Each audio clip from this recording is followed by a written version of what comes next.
Good day mga Lodi Cakes ko, isang mabilisang vlog lang. So may nagpapa-content na naman sa atin, no? Ang tanong dito ni Lodi is how much is the offer for ground handling TITP as well as SSW? So may difference ba? Yes Lods, talagang may difference yan. Gawa ng TITP is training visa, unlike sa SSW is working visa na yan. So halos magkaparehas na yung sahod namin dito sa Japanese. Kaso nga lang yung kaltas talaga, napakalaki ng kaltas talaga namin dito. Naabot yung gross namin ng 30 mahigit. So hindi ko lang alam sa ibang company, pero halos magkaparehas lang yan. Naabot talaga ng 30 yung gross gawa ng SSW. Pero dito sa company namin Lods, naabot nga ng 30 lapad yung gross. Pero yung kaltas naman namin, di naman bumababa ng 10 lapad. Kaya halos lahat ng offer ng SSW is nasa mga 30 lapad gross. So ang second question is how many years ang contract nyo? So as well as SSW Load sa amin, SSW 1, 3 years ang contract namin, and then kung magustuhan kami ng company, pwede kaming i-extend into 2 years. Gawa ng SSW 1 is 5 years yung kontrata niyan, and every year renewal kami.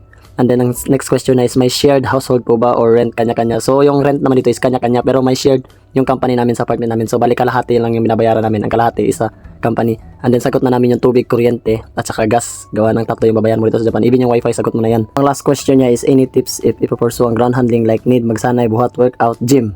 Thank you if you'll answer my questions again. Kung magpupursue ka talaga sa ground handling, so much better na mag-ensayo ka na dyan sa Pinas, mag-exercise ka na, and then mag-jogging ka na or mag-workout para at least kung dito ka man mapunta sa amin sa baggage or sa cargo, at least hindi ka na mahirapan mag-adjust.